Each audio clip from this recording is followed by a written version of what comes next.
everybody. So good to see you guys, some familiar faces and some new ones as well. I'm moving into my 1 year here in Minneapolis, so not so fresh off the airplane.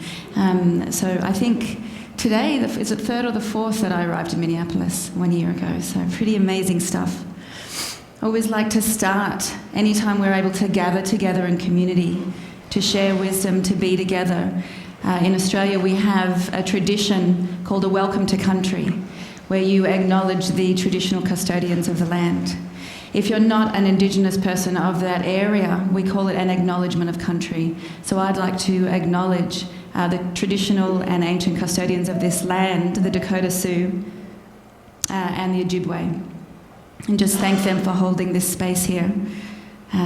I'd also like to honour and acknowledge the current custodians of the land. So Nancy, Jay, everyone, Gary, who looks after this beautiful place that we're sitting in. If it wasn't here, we wouldn't be able to come and gather. Hi, guys. And also the future custodians. It's all of us and all of you. It's one thing to be able to have people come up here and share wisdom, but if no one came to listen, to receive, and then to share that afterwards, none of this cycle would be able to continue. So thank every one of you for getting up on this Sunday morning, coming in out of that sunshine and being able to spend some time with us. It's great to be here. So the only problem I have this morning is fitting everything in. I seriously want to talk about this stuff for like 5 hours. So we're going to see how we go. We have Ray waiting in Israel to speak to us via Skype. This is a momentous occasion for Lake Harriet Spiritual Community. Gary and I have increased our technological capacities and managed somehow to link everything up. Thank you very much. Gary, exciting. And so we're really excited, and Ray's just kind of twiddling his thumbs over in Tel Aviv at the moment, in Jerusalem actually. So I've got just a short introduction to kind of lead you into why this stuff might be interesting. I've called it From Survival to Creation, the fascinating world of pranic living and breatharianism. From survival to creation is a term I got from one of my main teachers, Dr Joe Dispenza. Who's heard of Dr Joe? Yeah, a bunch of you guys. He's an amazing teacher on the planet. He's a thought leader, one of the main neuroscientists from the movie What the Bleep Do We Know? So if you haven't heard of him, maybe you've heard of that movie. If you haven't heard of that movie, hi baby. Please go and watch it. It's a fantastic first port of call for anyone going through the awakening process. If you've hung out with me, you'll hear me go on and on about evolution. I love this concept of evolution because it's a moving thing. It's a growth. It's a continuum. And I don't know if you guys saw this, but a couple of years ago this went around the internet that somebody said, turn around, go back, we've messed everything up. And then someone took this one step further and decided to blame Justine Bieber as the example of the downfall of human evolution. But I think that's a bit rough. He seems to be waking up. He seems to be turning into a lovely young man now, which is interesting. So, but this idea is pretty scary for a lot of people. And we have a 21-year-old son, and he and his friends really are facing a very different future to a lot of what we faced when we were growing up. And I can tell you that they're amazing children arriving on the planet. I met an incredible young man yesterday. Got 2 awakening children at the back today. So we do have, this support that's arriving, but it's inviting us to begin to change the way we think and the way we feel and act. I want you guys to know why I'm interested in this. It's not about weight loss. It's not about really health for me, but it's about sustainability. And the reason that it even entered my awareness was because you better be careful what you wish for. When I moved over from Australia, I realised that I was living in a bubble there. We have 20 million people, or just over, in the whole of our country in Australia. We only live on the edge because there's no water in the middle. It's flat and dry. You have almost 20 million people in New York. You have 320 million people, or just over that, in America. And I was on a plane after I'd been here, and I've travelled a lot in my time, but most of the time I was travelling at night. I would be over water, so it was pitch black, or it would be cloudy. And so I didn't really notice much. And I was travelling at night here in America, and I looked out the window, And usually in Australia, if you're flying over the land, you'll be in the city, and once you leave the city, you'll be in the wilderness, and then you might fly over another city. But there's these pockets of humanity. And I was here in the States, and I was in the airplane, and there was cars and lights and construction and humans and humans and humans. And it didn't stop. And my heart broke. I can feel the emotion now. And I was experiencing that epiphany, the realization that this cannot continue, this consumption of energy, this consumption of fuel, this consumption of everything on the planet. And so I want you to know what my intention was. Between these two worlds that I was wishing for and meditating on and hoping, and then what I was witnessing as a reality. And where is my role in that? Where is my place? We then went to spend a lot of time with Dr. Joe Dispenza last year, and be careful what you wish for, because he uses this incredible tool called mind movies. Who's heard of a mind movie? Well, I might do another presentation on them in the future. They're a great tool. They're a moving vision board, a digital vision board, an online platform. And so Dr. Joe asked us to prepare for our advanced workshop by choosing a superpower that we wanted to create. Do you want to be an instant manifester? Do you want to create health instantaneously? And I couldn't stop thinking about that experience I had on the airplane and that grief that I had inside me. And I thought, you know what? I want my superpower to be the bringer of spring. And I thought about those Disney movies where they've had some dark force move through it, where everything's black and dead, and then spring comes back, or Mother Nature comes back. You guys know what I mean? Where there's that newness and there's that ripple of growth and blooming through the land. And I wanted that energy, that essence to be me. I wanted it to be me in every person I met. So there's creativity and inspiration and growth with every person I come in contact with in my coaching and my healing work. I wanted that energy to be there in my community, and I wanted that to filter through to the planet. Be careful what you wish for. Because a few days later, so I filled my mind movie with all these kinds of images. And a few days later, someone put on Facebook a video of a couple in Ecuador who lived as breatharians. Now, I'd heard about breatharians before, and in the 80s or the 90s, somebody tried to do a test with a woman in Australia and put her through a test of no food and no water, and she passed out and basically failed the test, and they made a mockery of her. She was very frail, she didn't seem very grounded, she seemed to be living in an isolated community, and so that was the belief system I had around that. So I saw this video and I was like, oh, and I noticed my emotional reaction. I didn't want to find out about it. And because that's my practice, to notice resistance and to go into that shadow, I took a note of it and I started to watch this video. Yeah, some of you are nodding to that. That's the path, as irritating as it is. So it irritated me for several reasons. It was coming up a bunch of belief systems, and I have a lot of belief systems because I'm trained as a veterinary surgeon. So I have all my training in the physiology of the body and the vitamins, the minerals, the statistics of all the stuff that we're supposed to have to survive, yeah, as a biological system. It also came up against a lot of belief systems just growing up in the West of what's real and what's possible and what's safe and what we need to survive.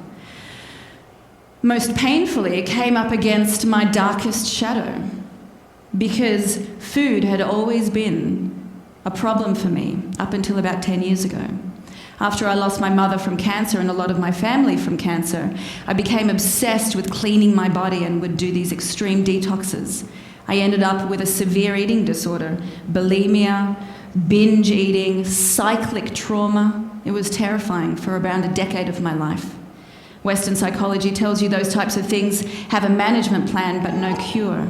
And it wasn't until I found the work of Dr. Joe Dispenza and began to heal myself from the heart rather than just from the mind that I was able to fully cure myself.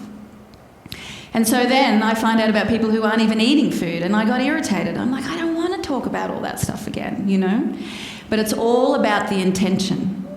And because my intention wasn't about the way I looked or my own self-hatred or all those emotions I was carrying around in the old version of who I was, because my intention was consciousness exploration, support and service to this planet, I couldn't get this stuff out of my head. I became more and more fascinated by it.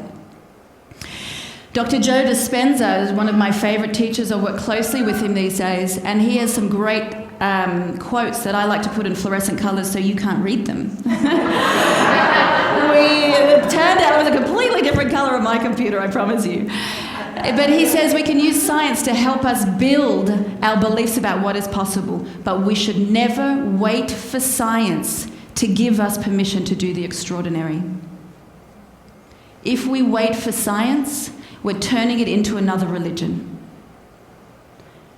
It all comes down to beliefs, but sometimes we have to be given permission. Does that make sense?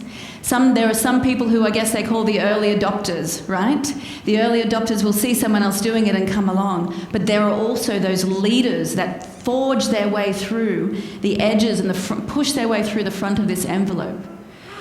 So the question is, what is a belief? Kim, you and I have hung out. It's a thought that you keep thinking. Beautiful. You can now come into the community. You've graduated. That was a test. We were testing you. A belief, as it turns out, as we discover more and more about the brain through neuroscience, is just a thought that you keep thinking. Repetition wires the brain. The more you think a thought, the more hardwired it becomes. Emotion embodies that thought as a belief. And if you had decided or been given different thoughts to concentrate on when you were younger, you would have a completely set of beliefs right now. Different set of beliefs right now. There was a quote up there before that said, "I would rather have a mind opened by wonder than one closed by belief." And so if all we do is invite you to consider things outside of your beliefs today, then I'd be happy. It's an invitation. It's not a new dogma.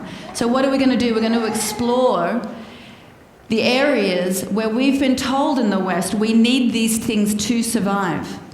Medicine, warmth, shelter, food, water, oxygen. And I've got like 6 minutes before I'm supposed to Skype Ray, so I hope you guys are strapped in because we're going to go pretty quick through this stuff. Medicine. Dr. Joe Dispenza. You can heal yourself by thought alone. Using your attention and your awareness, you have the ability to heal yourself. His book is called You Are the Placebo, Making Your Mind Matter. Dr. Bruce Lipton is the pioneer of epigenetics. Above and beyond your genes, you are no longer necessarily walking in a specific genetic destiny, but you have the opportunity to turn your genes on and off like Christmas lights, depending on the environment you keep your cells in moment to moment. This guy is Nick Ortner. There's a tapping or EFT, emotional freedom technique, is a tool that has been around for a long time. Nick Ortner, I just found, made it super accessible to a lot of people, and people are having instantaneous healings from chronic diseases using that process as well. Maybe you want to change your belief about whether you can heal yourself. Warmth and shelter. This is Wim Hof. Who's heard of Wim Hof? One person. This guy's crazy, and by the way, living in Minnesota and Minneapolis, we should probably be studying him because he does marathons in shorts and shoes and nothing else in the Himalayas. He holds a world record for sitting in an ice bath for 1.5 to 2 hours without his core temperature dropping. And he is teaching people to do the same. You can go and do a workshop with him. Sounds like my idea of hell, to be honest. Coming from the beach in Sydney, I'd rather explore the food stuff than go there. So this must be my darkest shadow. Damn it, now I've got somewhere else to go. And there has to be a reason that I'm here living in this cold, wintry place in the winters. But all he's doing is inviting you to change your perceptions about your own potential. He's doing it. If you're afraid, which is a primitive survival response, don't be afraid, be curious. Curiouser and curiouser and curiouser. A white rabbit. Oxygen. Don't worry, I'm not going to tell you we don't need to breathe. But it's a precious resource on the planet, yeah? And the quality of it can be quite frightening looking at our current future. So there are a lot of statistics about how long you can go without breathing. But we know that yogis can, double or triple those. We know there are free divers who dive deep under the ocean and hold their breath for up to 20 minutes. So all the statistics about that just don't work. Myself, I've personally experienced long processes without breathing during meditation.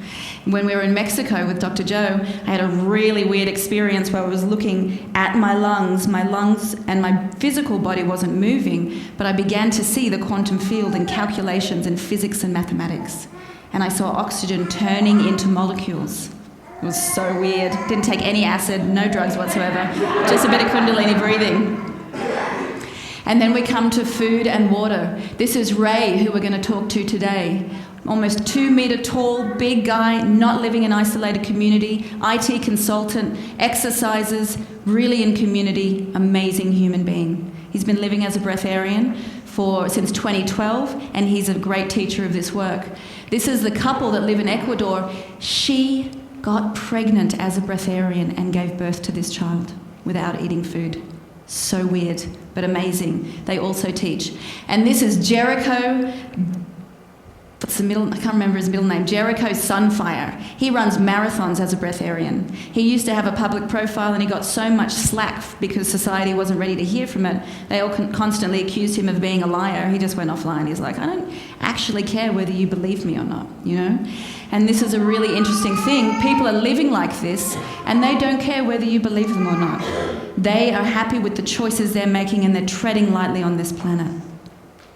So let's go down the rabbit hole. Darling, could you message Ray and tell him, hang on, just tell him it'll be 5 minutes, yeah? Go down the rabbit hole, curiouser and curiouser. I just want to build the bridge for you guys about why this is possible. Because you all have a body that's made of organs, which is created as tissues. Those tissues are made of cells and fluid. The cells and fluid are made of molecules, and molecules are made of atoms. What are the atoms made of? You're all just a bunch of atoms, beautiful, but just a bunch of atoms. Your atoms are made of a percentage of space and energy, but they're also made of these little particles, neutrons, protons, and electrons. So how much of you is this physical stuff? How much of you, when you look in the mirror, is that? And how much of you is the energy and the space and the information in between? Weird fact number 1, every atom in your body is made of 99.9999999999999 to 13 decimal places percent energy, and only 0.0 to 14 decimal places 1% matter. When you look in the mirror and you see a physical body, it's a small, tiny part of who you are, and it gets even weirder. Let's go further down the rabbit hole. Even the particles that make up the physical part of you are not permanent. They are pulsing and changing 7.8 times a second. They fall into a field of information and they collapse back out and you receive physical versions of yourself.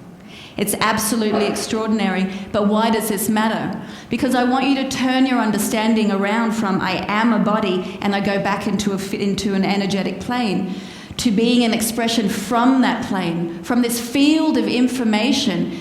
You're focusing yourself, your attention, your awareness, and you're creating yourself in atoms, molecules, cells and fluid, tissues, organs, right through to an extraordinary physical body. There's a field of information that we are living from. There's another way to look at it. You have a biology to you. You also have a chemistry to you. You can change the way you feel by drinking alcohol, by taking drugs. You're chemically adjusting your chemical system. You have a maths and a physics to you. We know that. They take x-rays, they use ultrasound, they interact with the human body using energy. But there's this field of information that must exist and does exist because we've measured it. And it shows that we are part of a continuum rather than a separate physical body with thoughts and emotions and all of the invisible up here is separate. There's a continuum from this field. Think about it like this. Your body is made up of close to 70 trillion cells, and in every single one of those cells, there are hundreds of thousands of biochemical reactions every second. Every second. Information. So much information creating and orchestrating an extraordinary level of order. You guys thinking about that? Are you in conversation and then you say, sorry, excuse me, I just have to beat my heart 101,000 times. Give me a minute. I'm very busy today. You know, I can't even go on the internet because I have to pump more than 2 gallons of blood per minute through my body. And every day you inhale 2 million litres of oxygen, and that oxygen is distributed to every cell in your body. So the invitation then is to say, I am greater than I ever thought possible. And there's so much information in my body. What do I believe I'm capable of? And again, for me, this was just bringing an answer to something that I really thought stopped at veganism. I'd heard about fruitarians, but I had so much belief about all of the necessary calories and the fats and the proteins and the vitamins and the minerals and too much sugar and all this stuff that I didn't believe that that was a good way to live. And these people I thought were really living in a way that was very weak and not very grounded and strong. I only want to make changes for myself if it makes my life better. You know, like if I'm running 5K and lifting kettlebells 3 times a week, I don't want to have to stop doing that because I've changed my diet. I want to be stronger. I want to be better. Does that make sense for you guys? Yeah? So I'm only interested in this stuff if it makes me more conscious, stronger, more capable, more amazing. If that's possible, obviously. So, this is what we're looking for. This is why I love Ray. Ray is this amazing person who spent a year living without food. He's the only one who's done an experiment studied by doctors, 8 days with no food and no water. So I found this video, which is on YouTube, and it's translated from Israeli, and he had a doctor come in every day for 8 days and take his blood and take his urine. He showed no dehydration physiologically in his body. He kept producing urine over 8 days. He lost a little bit of weight, and he'll explain why. But it was absolutely extraordinary, and I just thought, I want to talk to this guy. So I emailed him. I'm like, dude, what are you doing? You know? And he said, well, I eat about 3 to 4 meals a week now because I spent a year without food, but I don't want to live isolated. Food's very social, and it tastes good, but I don't need it to survive. Is this pretty interesting for anybody? Really fascinating stuff.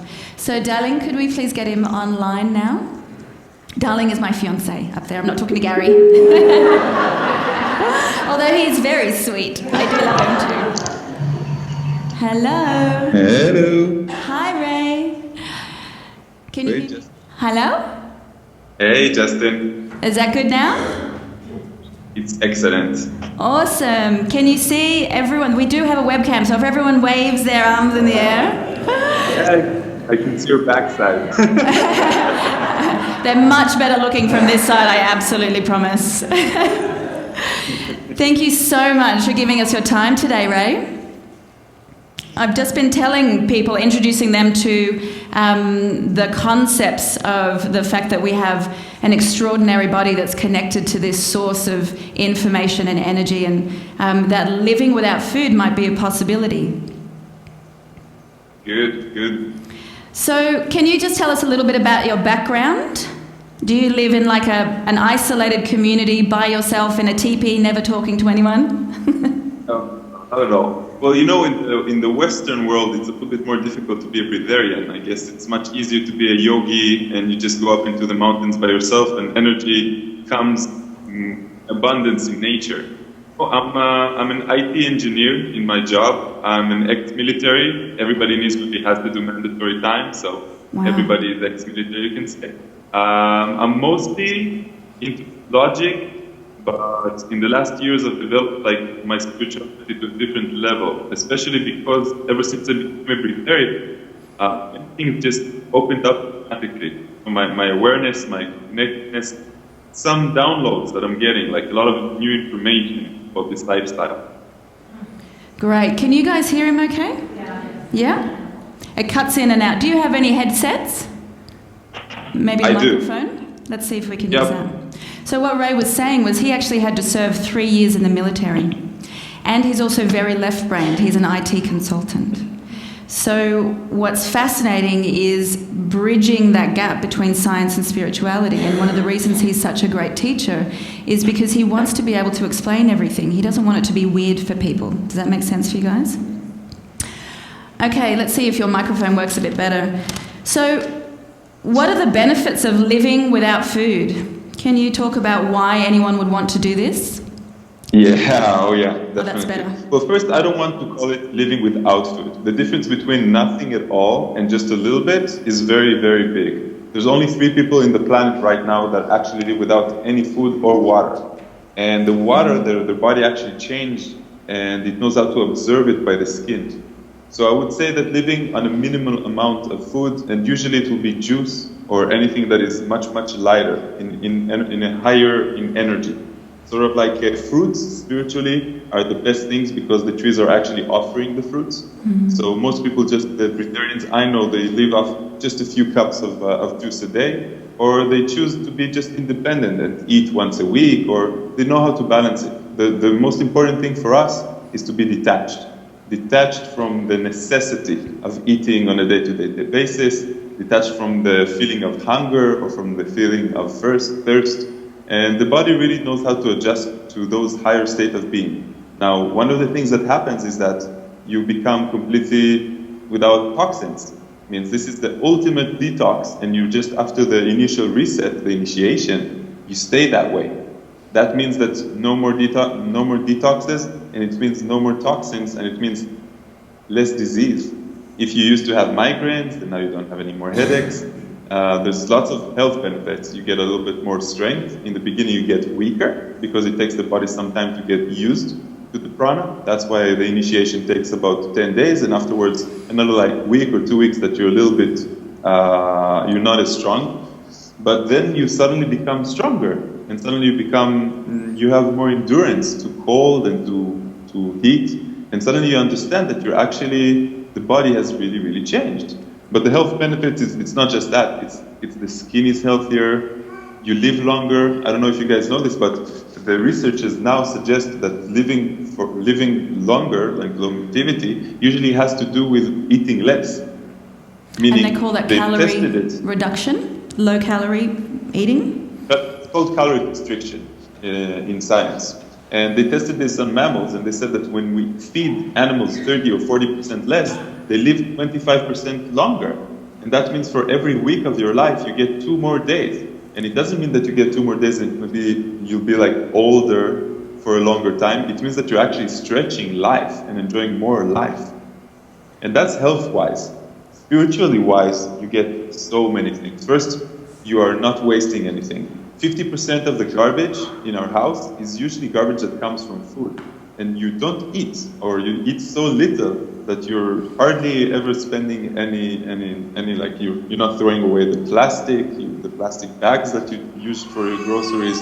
You're cleaning up after yourself. You're sort of like a recycling bin. Yeah. And there's more hours, and this is the amazing gift. For me, for an active person, I'm also an artist. I do so many things. I'm an author. I teach these workshops. Right now, I'm in a workshop, the second one in this month, with 23 participants for the 10-day process.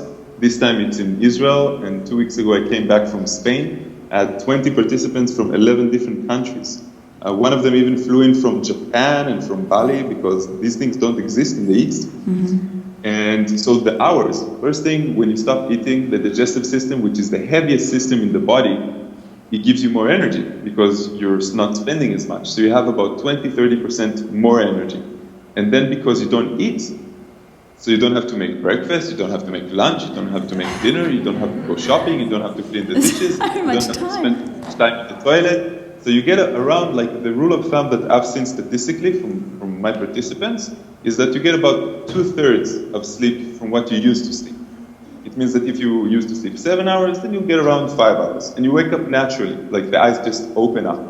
And you don't believe it, but it makes complete sense because the body doesn't have to spend as much energy, Obviously, I don't have to say that we save money by doing that. After about... No, you should say it. It's important. I don't want it to be in the top of the list because the type of people that come to the process are the type of people that see me and they recognize that it's their future self that is calling them and telling them, look, you've learned something here. This is an amazing process. You should do it. It doesn't matter if you continue in this lifestyle or you do it just for the process itself, because as we know, it's not the reason to do it, to get rid of the necessity for food, but it's to be more connected with your higher self and the food becomes a bonus, sort of like any other things. And I can tell you from my own process that I just became much more feminine. I began to observe my ego, meaning I became the observer of my life, and I could make more conscious and more objective decisions. I became more patient, I became more connected with nature, and the artist side of me became much stronger. But for a guy to be more connected with his feminine side, that's a wonderful thing. Beautiful. And for women, they connect more with their logical side. And I see this happens in most of the participants, Beautiful, and that's really coming back into balance. So people who, are over masculine will experience the feminine and vice versa. Because eventually the soul is connected and it's just a one. That's wholeness and unified. With the bad, the polarity. Beautiful, and that's what we hear about in all of the theory, so what you're doing is taking philosophy and actually beginning to practice it and feeling that and experiencing that in your life. So there's health, there's more time, there's more money, and the sustainability of it, the consciousness exploration. The fact that we can, that it's just possible is absolutely extraordinary. One of the things I really wanted to ask you about is the evolution of this on the planet. Because when you dive into this work, what you find is that originally there was a 21-day process. People had to do it in a tent by themselves. They were isolated. And so reading your book and watching your videos, I hear you saying you don't have to do it by yourself anymore. You can do it in community. You don't have to spend 21 days. We can do it in 10. So we all know, and everyone talks about this idea that time is speeding up and human consciousness is really evolving and speeding up. Can you describe how this process has evolved? And I believe you actually went through the 21 days. The 21 days was written in the 1980s, also channeled by Jasmine from Australia, which you remind me with your accent. It's so cool. Yeah, her and I are like, we're going to hang out. We'll be best friends. It's what we did. Like we can call them the conscious seekers, the ones that like it the hardcore. And it has to be done one-on-one. So you go into isolation for 3 weeks. In the first week, you don't eat or drink, and it's a little bit traumatized. Now, I passed about 15 people in this type of initiation, and I noticed that it's hard for people to find 3 weeks of their life. It's hard for people to do it by themselves. It's hard for people because it's such a long dry fast without food and water. The results are... how long is the dry fast during the 21 days? So a dry fast is no food and no water. Yes, 8 days in the 21 days. 7. And it's hard for people because they don't do the same preparation. Now, the 10-day, the group process, which is also a channeled process, all the information started flowing in once the intention was there. It was pretty amazing. I'll tell you the story when we get together. It has to do with some sacred ceremonies that we did. And the purpose of it is to have the group intention elevate the frequency. And I see, and the first time we did it, we were a little bit scared. It's the first time we passed 20 people together, but it's really amazing. First, inside the group, there's smaller groups of people in the same rooms. That's why always the people are in 2 or 3 in the same room. Now you have a guide with you, 2 guides usually. You have breathing techniques, you have Falun Gong, you have 5 Tibetans, you have guided meditations, all of those to help you elevate your own frequency. And because these teachings, these workshops, for example, there is a manifestation workshop, which is more for the mental body, for the belief system to change. Because this type of process is both physical and consciously. Now, most people are a little bit afraid. They say, okay, I'm going to do these 4 days of dry fasting. I've never fasted in my life. Science says that I'm supposed to die after 3 days. So the first 2 days I dedicate mostly to the work of the belief system, to show how we can change our belief system just by thinking and feeling in a certain way. You know it from The Secret, you know it from Subconscious, from The Power of the Subconscious, the book, from Edgar Tolle's Living in the Present Moment. So there's a lot of exercises about that. And the big difference is all of these things are done in the group. The frequency and the higher vibration of the guides that are always present and another assistant. The fact that we have breathing and meditations in the morning and every evening. And we always talk about it. The second thing is that you only have to take 10 days, meaning 1 week off. so more people are interested in that. People that have personal commitments like a job or a family. So there's more availability for that. But the really, really big change I see is not only that the guides are there with you, and unlike the 21-day process, is that the group intention is so high because they all already know that they're going to do it. The type of people that come are the light workers. We want to change the planet for the best. We want to bring in more light.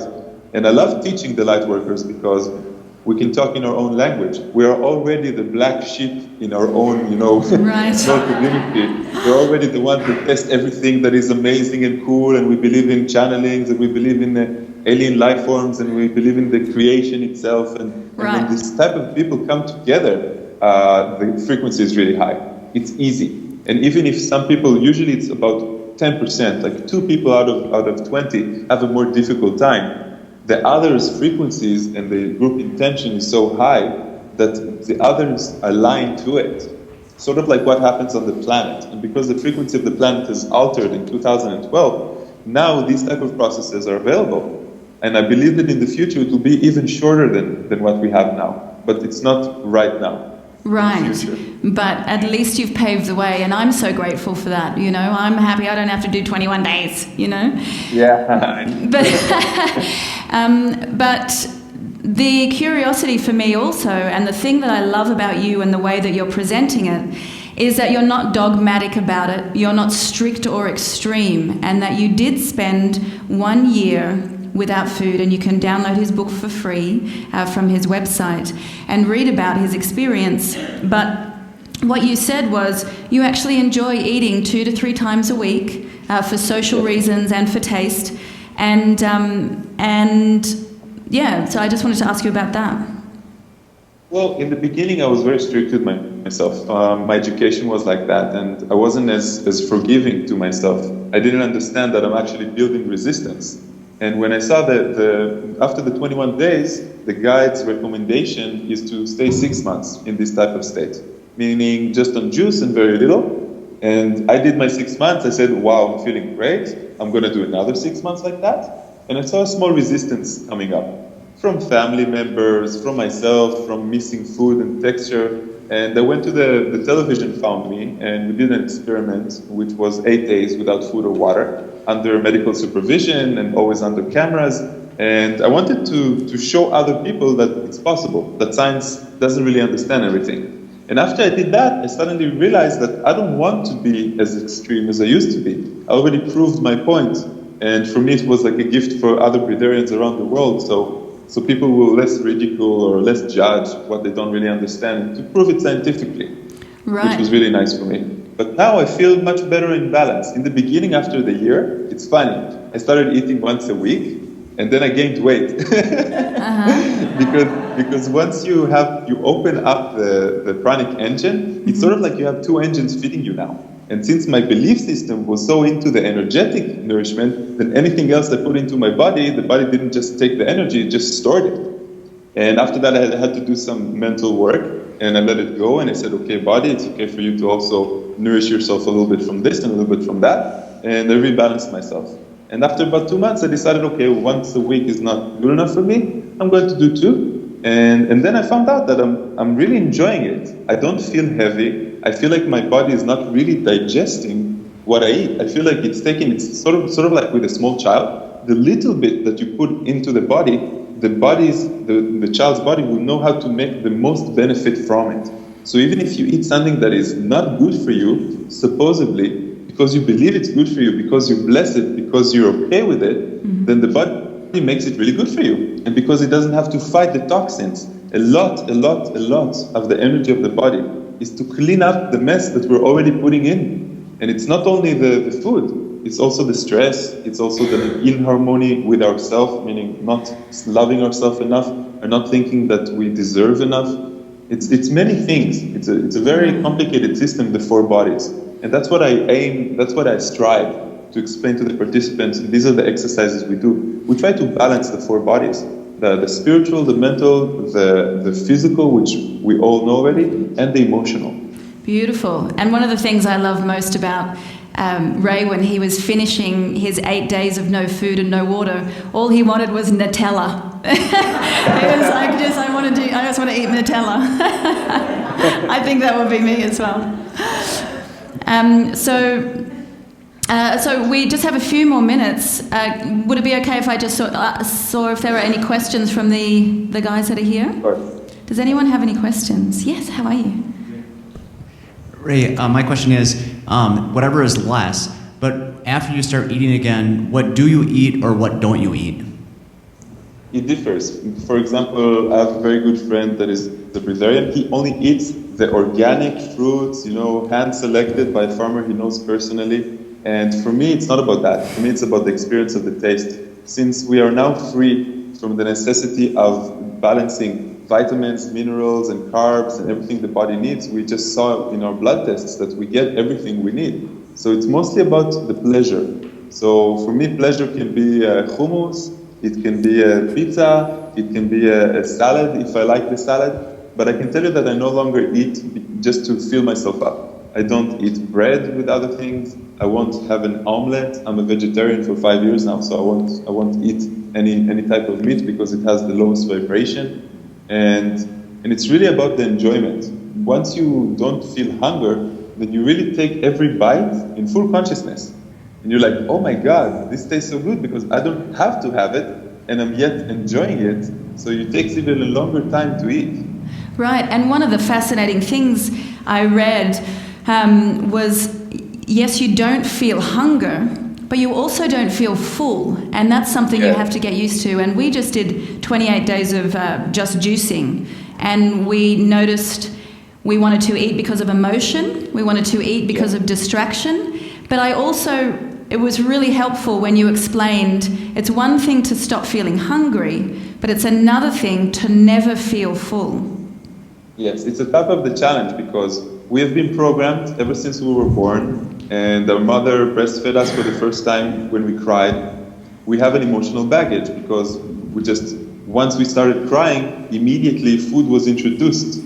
And emotional baggage came with this food, emotional eating or stress eating. And when you become a Breatharian or when you go on these really, really long juice fastings, then you notice that you don't really feel full anymore. So the same nervous system that tells the brain, feed me, I'm hungry, is the same nervous system that also tells the brain, stop, I'm full.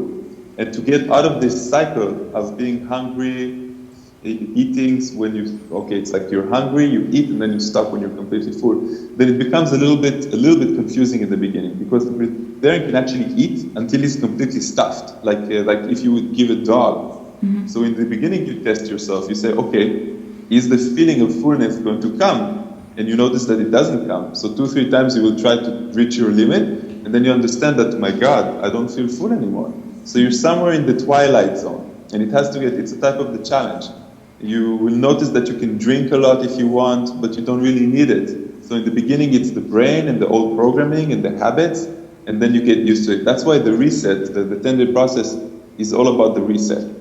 Great. We're stretching the spring, and when the spring is resting, you start stretching it. In the beginning, we take away, it's gradual. We take away food, then solid food, then we go to juice, then we go to water, and then we do 4 dry days, and then the spring is so stretched that when you finish the dry days, you completely forget about food. And all you want is really water. And then the spring, it does not go back to the same initial position. It's a little bit more stretched. And that's why it cleans up a lot of habits. It's not only about food. Right. Some people quit smoking that way. Some people their eyes open up to what they really want in life. What makes us really happy and what we want to do. What would we like to change our job? Which new habits would we like to get? To be clean of the day-to-day stress. Thank you. Yeah, and it's really, you don't distract yourself so much and you have so much more time. What are you going to do with that time? I found it very strange to have so much more time and was really noticing what my habits were around. We'll just have one more question, please, before we let Ray go back to his Sunday evening in Jerusalem. Hi, Ray. I have a question. For people who suffer from diabetes and high blood pressure, what precautions should we take? Do you mean in your life? Yes. So is it possible for people who have dis-ease processes currently, like diabetes or health challenges, is it safe for them to go through, or do they have to reach a certain state of health before they can do the process? I had two people with diabetes that did the process. They're both the blood sugar level and the sugar level in the blood, they reduced significantly. I don't really know. I know that there's different levels of diabetes. I'm afraid to say that it helps everyone. I know it does help everyone, but I'm afraid for the process itself because maybe you will need to take the insulin or something during the process. And then we'll just have to monitor you to make sure that everything's all right, because there's nothing that happens just boom, all of a sudden. It's always really gradual when we're fasting. So right, I would and say I think that it helps because fasting in nature helps. For example, if your dog or cat are sick, they will always fast. We as humans have this programming that our grandma tells us that we should eat to have energy. But the body's initial response is, let me go, let me fast. Everything is disgusting. So I would say, yeah, you should try, but first try by yourself, maybe a day or two of just water fasting to see how you feel.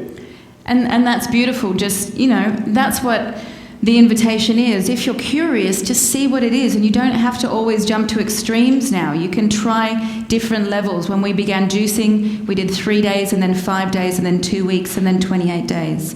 But anyway, Ray, amazing to speak to you. Thank you so much. I'm glad we were able to connect. I'm going to wave.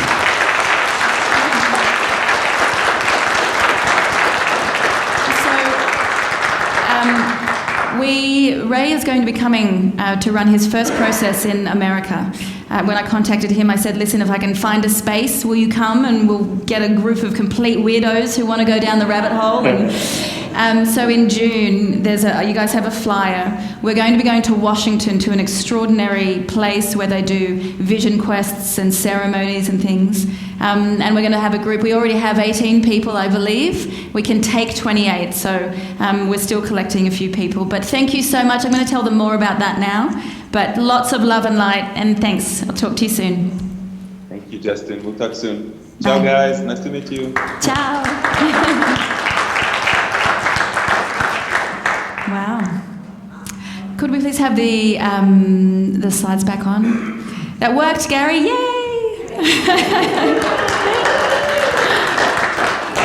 So, thank you so much for staying and listening. It's a big, this is really the very edge of human potential. If you're frightened by it or you're angry about it, explore all of that. But if you're excited by it, please connect with me. I would love any questions for me or about all of this. Is that okay for you guys? What else would you do on a Sunday morning except talk about a breatharian? I'd love to do a 5-minute meditation with you guys, just to really bring ourselves back down to being out in the ether. Thank you so much for being here and being open to this stuff. I'm fascinated by it, and it's more fun to be fascinated in a group. Do we have some theme music?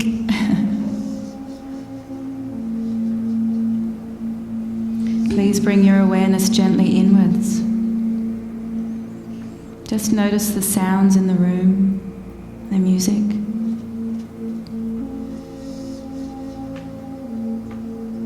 Continue journeying inwards and notice your body. Notice your hands, your feet.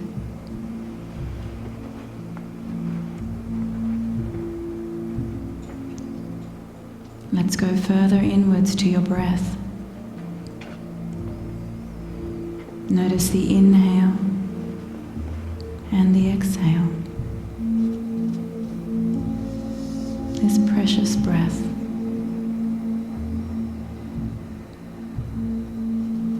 You might notice the rise and fall of your chest. Or you might notice your breath over your upper lip or across your nostrils.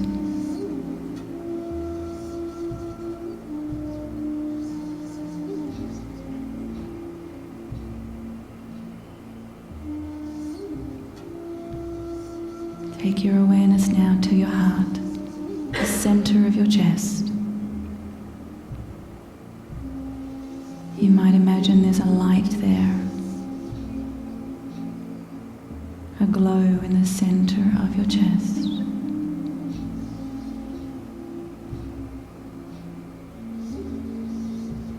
Breathe into that glow. As you inhale, that light expands.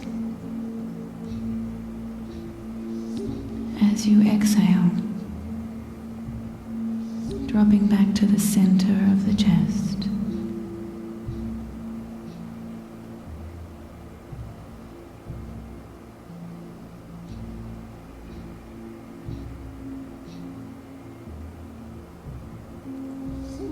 And as you inhale, connecting with that intelligence, feel gratitude for this body, this extraordinary body that gives you life. Inhaling gratitude.